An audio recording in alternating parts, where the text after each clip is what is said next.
안녕하세요. 반갑습니다. 2018년 계리직 한국사 기출문제 해설 강의를 맡은 이금수입니다. 자, 이번 18개의 한국사 문제는 전체적으로 상당히 평이했습니다.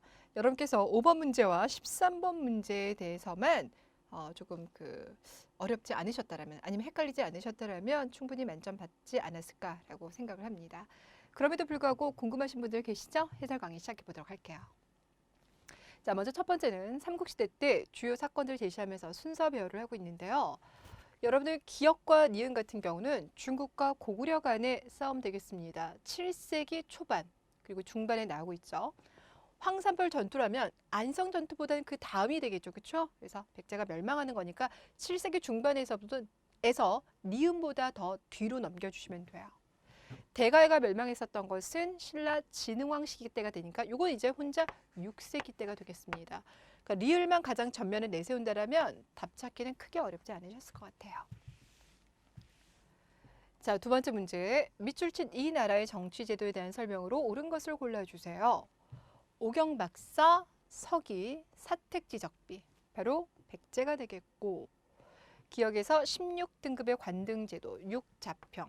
백제 맞죠? 대대로가 나왔으니까 고구려가 되겠고 소경이란 특수행정구역했으니까 신라 또는 통일신라가 됩니다.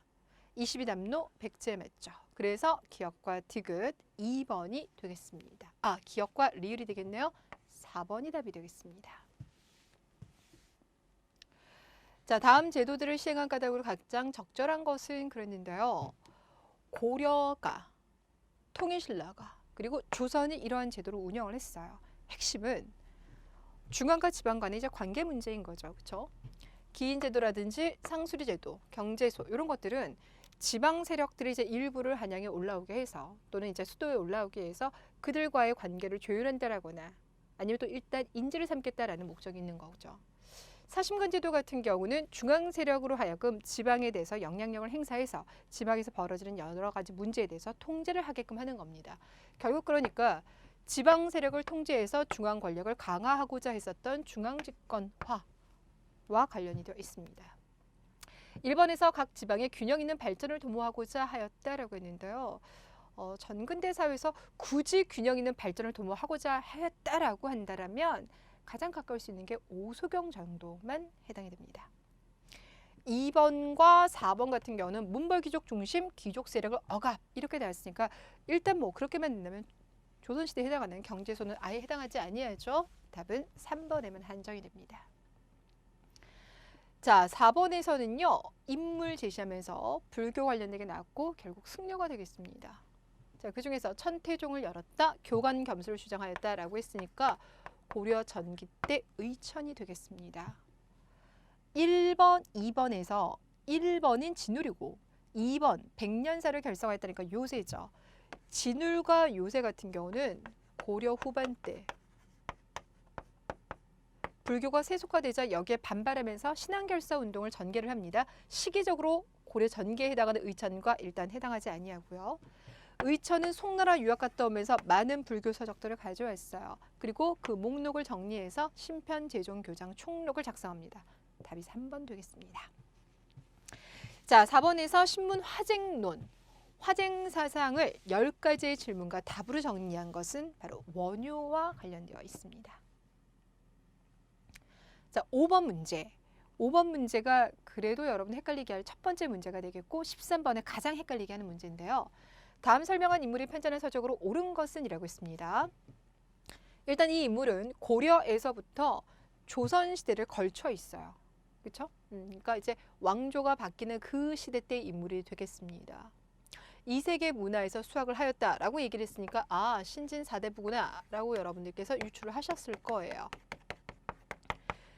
자, 여러분께서 신진 4대부를 떠올리면 자연스럽게 온건파 4대부와 급진파를 떠올리게 되고 그럼 이제 우리 머릿속에 나와 있는 생각은 어떤 식으로 가냐면 온건파 4대부는 일단 조선 건국에 참여하지 않았기 때문에 뭐 죽거나 또는 귀양한 뭐 이런 정도만 정리가 되실 것이고 급진파 4대부는 관직을 차지한 이렇게로 가요.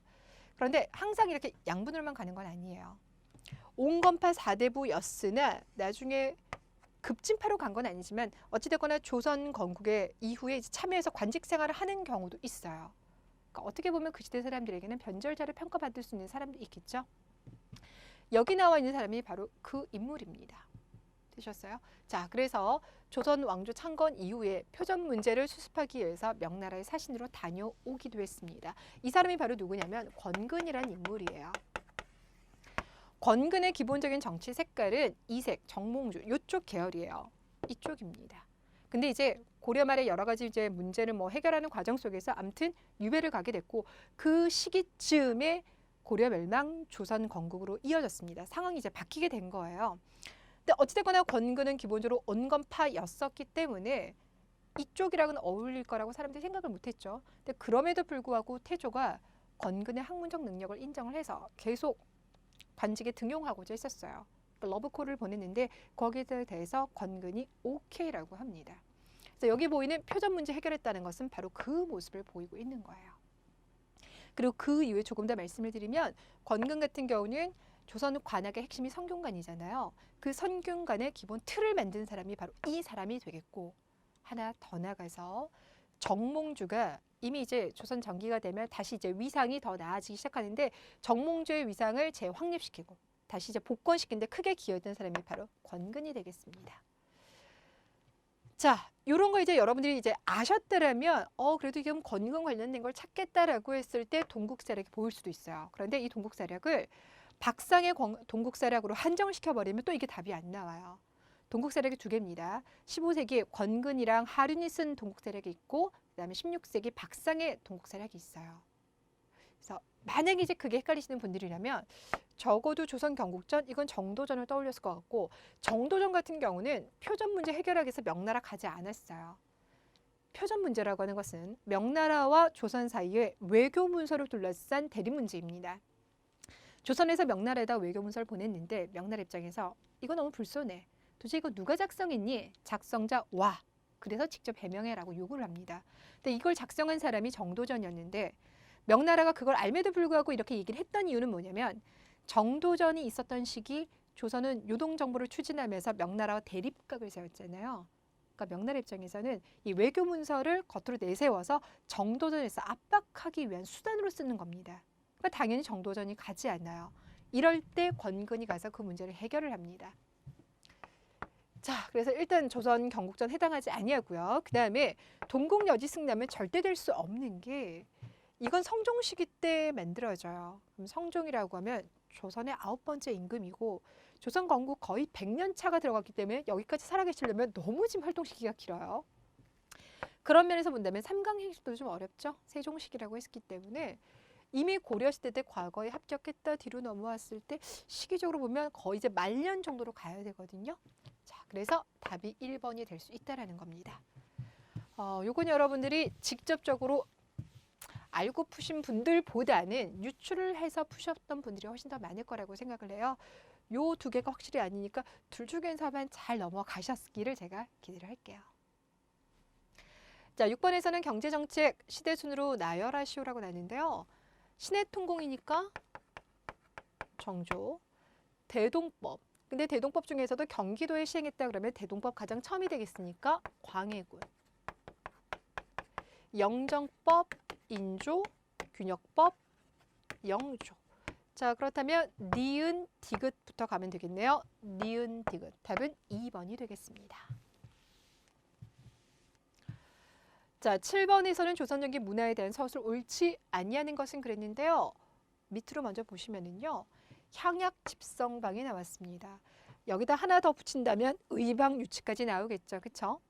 세종의 명에 의해서 향약 집성방과 의방유치가 나오는데 차이점이라고 한다면 의방유치 같은 경우는 이건 의학 백과사전입니다. 동아시아에 있는 여러 가지 의학 서적을 모아서 만든 의학 백과사전이 되겠고 향약 집성방에서 이 향약이라고 하는 것은 우리 땅에서 나오는 약재를 말하죠. 그러니까 요거 정리한 책이 향약 집성방. 그러니까 조선 전기라는 시점도 맞고 설명도 잘 들어가 있습니다. 천상열차 분야 지도는 태조의 명에 의해서 만들어졌는데 요거 조선에서 갑자기 처음 만든 건 아니고 고구려의 천문도가 있었어요. 이를 바탕으로 해서 다시 만든 겁니다. 설명 완벽하죠? 칠정산, 세종의 명에 의해서 만든 한양 기준의 최초 달력입니다. 틀린 거 하나도 없죠. 답은 그래서 결국 1번인데요. 조선 전기라고 하면 농가집성 대신에 농사직설이 들어가야 되고요.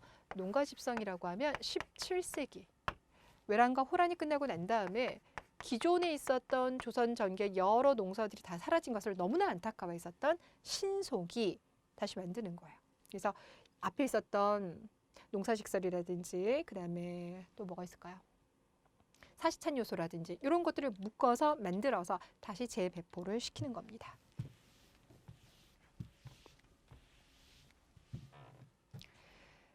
자, 8번에서는 사건들을 제시했는데요. 이 사건들을 보시면 대외관계와 관련된 게 나왔죠. 동북 구성을 쌓아서 여진족의 침입을 대비하였다라고 하면 이건 고려에서도 12세기 예종 숙종 시기 때 특히 집중되어 있습니다. 쌍성 총관부를 공격해서라고 하면 고려 공민왕이니까 여기는 13세기 쪽으로 이제 13세기, 14세기 쪽으로 뺄게요. 빼도록 하겠고 디귿에서 사군 육진을 설치하여 북방으로 영토를 확장했다라고 했으니까 조선에서도 세종 시기로 가겠고 강동 육주는 다시 고려로 가서 성종 시기 때 서희가 나와야 되겠죠? 그러니까 이때는 10세기로 가겠습니다. 리을, 기역, 니은으로 가니까 리을, 기역, 니은. 오케이, 답은 3번이 되겠습니다. 자, 9번에서는 조선 후기 사회에 대한 설명으로 옳지 않냐는 것은 그랬는데요. 조선 후기 일단 광산 경영에서는 정부가 이제는 민간에 맡기는 거죠. 자, 그러면서 나오는 것이 덕대제가 나옵니다. 2번에서 상민수를 늘리기 위해서 정부가 공노비를 해방시켰다.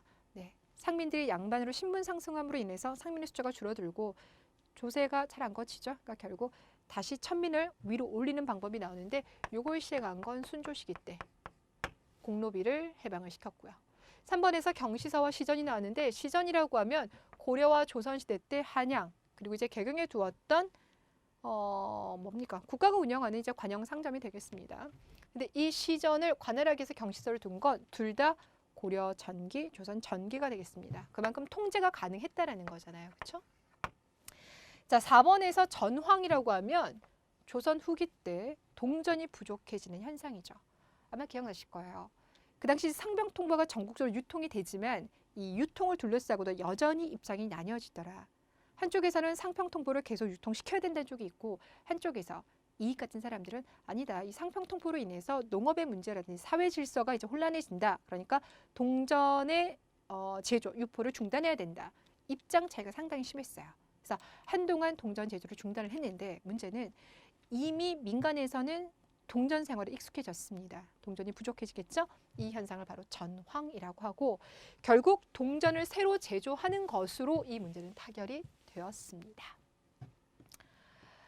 자, 10번 사료는 여러분들이 정말 많이 보셨던 거예요. 재물은 비유하자면 샘과 같은 것이다. 우물을 통해서 결국 계속 퍼내 쓰면서 물이 마르지 않는 것처럼 우리 상공업을 계속 진흥시켜야 된다라고 얘기했던 사람 박제가죠. 자, 1번에서 혼천이를 제작하고 지전설과 무한 우주론을 주장하였다. 실학사상가 중에서도요. 좀 독특한 모습을 가지고 계셨던 분이 되겠죠. 자, 그래서 일단 홍대용이 되겠고 2번에서는 여전론이라고 했으니까 정약용이 되겠고 3번에서는 청나라의 통상 확대, 술의 삼박을 이용하다 박지원이 되겠는데 박지원의 제자였던 박제가도 이런 얘기하죠. 답은 3번 되겠습니다. 여기서는 여러분들 홍대용, 정약용 그리고 유수원이 확실하게 나오기 때문에 답 3번이라는 건 금방 찾으셨을 것 같아요. 자, 11번에서 문화유산 시대 순서 배열해 주세요 라고 했는데 여기 두 개는 통일신라. 근데 통일신라 중에서도 얘가 먼저고 그 다음 디귿이죠. 그렇죠? 이건 통일신라 중에서도 중대에 해당하는데 여기는 중대 문무왕인 거고 여기는 중대 중에서도 거의 끝쯤에 가는 경덕왕 시기. 경덕왕 시기에 되면 석굴암과 불국사가 나오면서 불교 예술이 최고 경지에 이르게 됩니다. 자, 여기 같은 경우는 삼국시대. 그중에서 북한산 진흥왕 순수비.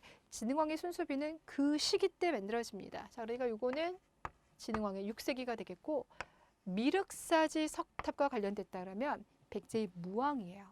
무왕 선하공주 시기입니다. 그리고 무왕과 선화공주 사이의 아들이 바로 의자왕이에요. 그러니까 요거는 백제 후반부인 7세기랑 관련됐구나. 기역, 니은 들어가시고요. 요거 두 개죠. 그 중에서 리을, 디귿으로 들어가니까 답은 2번이 되겠습니다.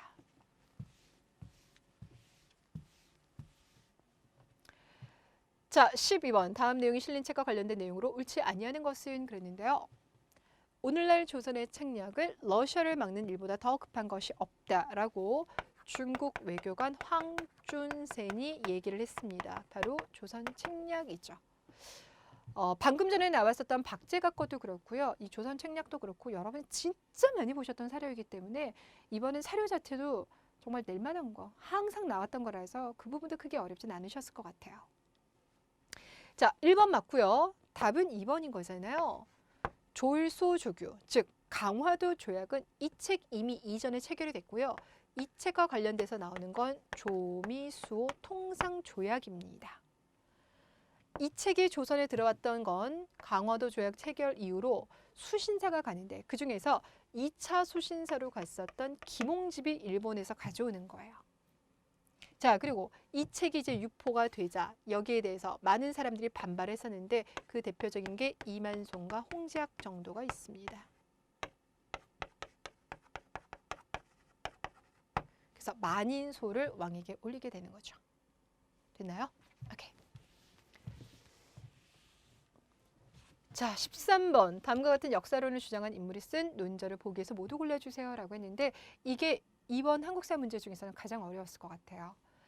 일단 우리나라 역사를 지금도 우리가 이제 해석을 할 때 영향을 주는 많은 이론이 있는데 그 중에서도 마르크스의 유물론, 막강한 영향력을 행사하죠. 그리고 또 하나가 바로 신채호의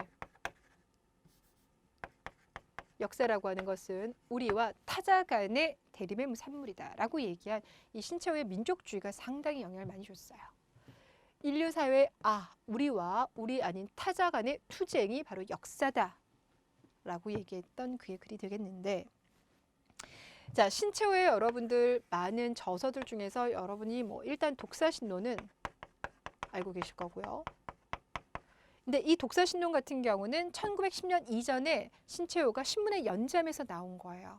그리고 이제 1910년 이후로 이제 그가 집필한 것 중에 유명한 게 조선사 연구초. 자, 그러니까 이건 여러분들 이미 나왔어요. 그 다음에 조선 상고, 문화사가 있어요. 그리고 이런 것들이 이제 최고 마지막 정리가 됐다라고 할까요? 그게 바로 조선 상고사가 되겠습니다. 그래서 이게 들어가서 답은 1번이에요. 자, 그런데 그러면 이제 이 책은 뭐냐? 조선 상고사감이라고 해서 이제 결국 요 끝 단어를 여러분이 유의를 하셔야 되는데요. 이걸 쓴 인물은 안재홍이라는 인물입니다. 안재홍 같은 경우도 민족주의를 계승하고 있는 인물이 되겠죠. 참고로 신채호가 썼던 이런 책들 같은 경우는 안재홍이 조선일보 사장으로 있을 당시 때 발간이 됩니다. 그래서 그 같은 경우도 조선 우리 고대 역사에 대해서 여러 책들을 모았어요. 그리고 난 다음에 조선 상고사감을 집필을 하게 됩니다. 자, 한국 독립운동 지열사 아니면 한국 통사는 박은익 선생이기 때문에 이건 여러분이 절대 헷갈리진 않았을 것 같아요. 그래서 기역 니은이냐, 기역 디귿이냐 요걸 가지고 헷갈렸을 것 같은데 제가 다른 답을 보려드릴 뻔했네요. 기역과 디귿이기 때문에 답은 2번이 되겠습니다. 자, 그래서 요거 같은 경우는 앞서 문제들은 왜 시대순 배열하는 것 같은 경우 1번 문제가 그랬죠. 그냥 가장 첫 번째 나와 있었던 대가의 멸망 리을 하나만 딱 줬기 때문에 리을만 전면에 세우다 보면 나머지 답이 금방 나는데 여기는 기역, 디귿, 기역, 니은 두 개를 다 배치하다 보니까 여러분들이 요거 중에서 어떤 걸 선택하냐에 따라서 답의 향방이 완전 달라지잖아요. 가장 최고 난이도 문제가 되겠습니다. 자, 14번에 갑니다. 다음 내용을 주장한 단체의 활동으로 옳은 것을 모두 골라주세요 라고 했는데 여러분께서 이 사료 자체가 그렇게 익숙하지는 않을 거예요. 문제에서 아주 자주 나왔던 건 아닙니다. 그런데 문제를 푸는 건 크게 어려움이 없었을 거예요. 두 가지 이유 때문인데 여기 보시면 신문, 잡지, 서적을 간행하자, 학교 세우자, 실업장, 회사를 설립하자라고 얘기해요. 이런 것들을 동시다발적으로 했었던 것이 왜 우리 애국개몽운동 단체, 그 중에서도 일부 단체였거든요. 좀 한정시킬 수가 있을 것이고, 그게 아니라 하더라도 여기 나와 있는 제시를 보면 어차피 딱 두 개가 겹치는 게 있어요. 만세부라고 하면 천도교랑 관련돼 있죠. 천도교는 여러분들 워낙 잡지를 많이 발행했었기 때문에 개화기 시기 때 나왔던 만세부, 짧았지만 그래도 영향력 컸습니다. 일제강점기 때 나왔던 개벽, 신여성, 어린이, 이런 것도 같이 기억해 주시면 좋겠죠. 대성학교, 오산학교라고 하면 여기 나와 있는 신민회 회원들이 건립합니다. 그리고 신민회 같은 경우는 비밀결사단체입니다. 주요 멤버는 이런 분들이 있습니다. 그랬나요? 디귿에서는 보아내가 뭐 너무 뻔하니까 니은과 리을, 답은 3번이 되겠습니다.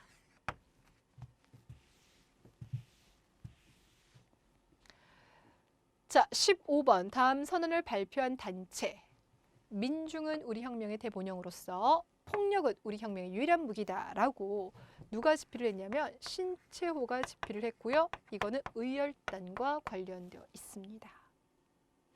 자, 일단 뭐 한인애국당 소속의 이봉창 안 나왔을 거고요. 안진권 의사는 혼자 하셨기 때문에 안 나왔을 거고, 강우규와 김지섭 중에서 여러분이 김지섭이라는 걸 알고 계시죠? 의열단의 단원 중에서 박재혁, 김상옥, 김익상, 김지석, 나석주 이런 인물들이 있습니다. 참고로 강우규 의사가 의거 활동을 했던 시점이 1919년 9월이 되겠어요.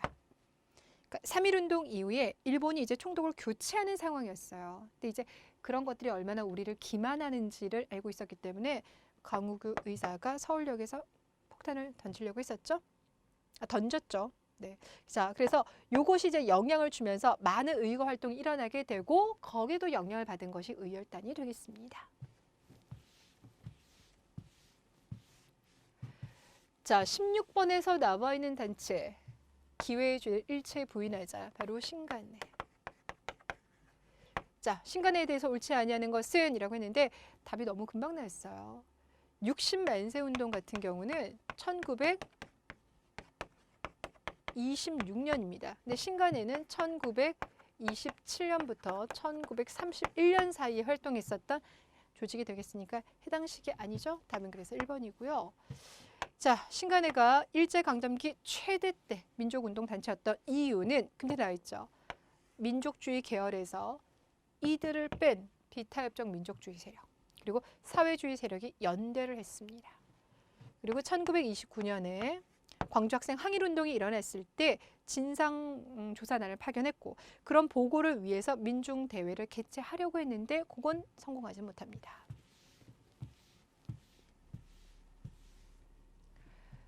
자, 17번. 다음을 암송하도록 강요했던 시기라고 했으니까 황국신민서사가 나왔고 1937년 중일전쟁 이후로 민족 말살 통치를 시행했었던 일제 시기를 골라주시면 되겠죠. 자, 그럼 답이 금방 나왔어요. 2번 징병제가 되겠습니다. 회사령을 폐지한 건 1920년. 이건 우리가 암기를 너무 많이 했죠. 1925년. 조선 퇴학령은 1910년대가 되겠습니다. 자, 마지막 18번입니다. 대한민국 정부가 수립된 이후에 일어난 사실로 옳지 아니하는 것은 그랬는데 시기 문제죠. 지금 4.3 사건 같은 경우는 1948년도 4월 3일 터지는데, 이 4.3 사건 같은 경우는 정부가 이제 단독 선거를 치르려고 하는 것에 대해서 반발을 했죠. 근데 결국 정부에서는 요거 진압하고 난 다음에 50선거 시행을 하고 그래서 정부 수립까지 이어지는 겁니다. 그러니까 답은 결국 1번이 되겠습니다. 여러분들 2번 문제와 4번 문제 같은 경우는 우리 첫 번째 수립된 국회를 재헌국회라고 얘기하죠. 그 재헌국회가 있었던 핵심적인 두 개의 사업이 바로 친일파 청산 그리고 농지개혁법을 제정한 겁니다. 300사람은 당연히 이승만 정부의 경제 정책과 관련돼 있기 때문에 이 부분을 알고 계실 것 같고요. 자, 이렇게 해서 앞서 제가 말씀드린 대로 이번 계리직 한국사 문제가 전체적으로 좀 많이 수월했다라는 것까지 말씀을 드리고요. 그럼에도 불구하고 여러분들에게 그래도 뭐 실수 안 하셨기를 제가 한 번 더 기대를 하겠습니다. 수고 많으셨습니다. 다음 기회에 찾아뵐 기회가 있다면 다시 한번 여러분들 찾아뵙고 좋은 강의 하도록 하겠습니다.